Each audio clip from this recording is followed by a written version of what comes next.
Dissalatore di Porto Empedocle, questa mattina avviene un fatto grave, siete in presidio dal febbraio 2013, adesso cosa succede? Siamo ancora in trattativa con la Regione Sicilia e siamo in completa sintonia con Siciliacque, con la quale dialoghiamo e stiamo aspettando una risposta al nostro scritto firmato da tutti gli operai dell'impianto, chiedendo di poter intervenire noi per la manutenzione straordinaria perché è saltata l'energia elettrica e l'impianto ha bisogno urgentemente di avere energia per svuotare le pompe in sottostazione, altrimenti si allagano. E mentre praticamente siamo qua da 9 mesi, la società che è gestore in questo momento e custode di questo impianto è la Sicilia Acque. La Sicilia Acque entra in impianto 3 mesi dopo il nostro presidio registrato dalla questura e ignora questo passaggio che è importante, diciamo noi, perché il presidio del personale pacifico a tutela dell'impianto e del nostro posto di lavoro esiste 3 mesi prima che la società che è il custode entri in impianto ufficialmente con i documenti affidatari dalla Regione Sicilia, Dipartimento Acqua Energia, dottore Lupo. Questa cosa viene tollerata e noi abbiamo iniziato un percorso di dialogo anche con Siciliacque, oltre che con la Regione e l'assessore Marino,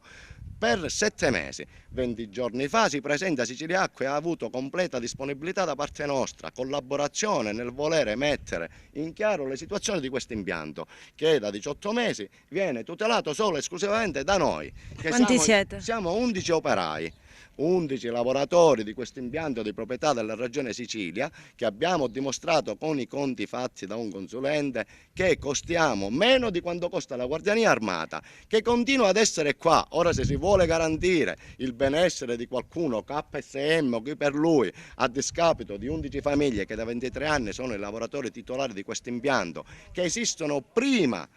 da 10 anni prima che venisse fatta la concessione affidataria a Sicilia Acque, nella quale si dice che gli impianti transitano a Sicilia Acque. Peraltro il nostro contratto di lavoro igiene ambientale, l'articolo 3,3, dice che prima che si venga affidata una società o la gestione di un impianto ad un'altra società deve essere tutelato il personale. Per rinforzare questa cosa siamo entrati in impianto, da 9 mesi siamo qua e da 5 giorni i metronotte che si avvicendano dentro l'impianto senza fornire nessuna spiegazione a noi, nessun documento scritto,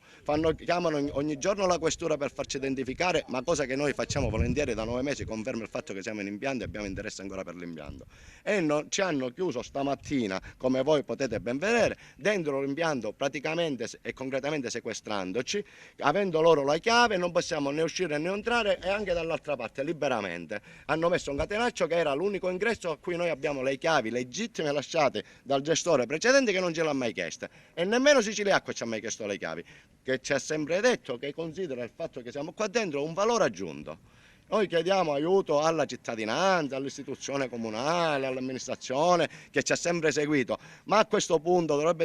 intervenire soprattutto il prefetto e chiedere al Dipartimento Acqua Energia o all'assessore Marino perché ancora si sperpera denaro pubblico e si rischia di perdere risorse pagate con i soldi della Regione Sicilia e dei siciliani. Gli ultimi 2 milioni di euro spesi un anno fa, quell'impianto centrale è nuovo, è stato collaudato e mai entrato in funzione, funziona con un contatore da 3 kW, un'utenza domestica, praticamente il costo zero dell'acqua e se non viene messa in produzione è una risorsa per le emergenze idriche, così come è registrato nei piani della Regione Sicilia. Non si capisce perché si preferisce pagare la Guardiania Armata piuttosto che personale che costa meno e garantirebbe l'efficienza di questo impianto durante qualsiasi emergenza. Per avere conferma se fosse cambiato qualcosa.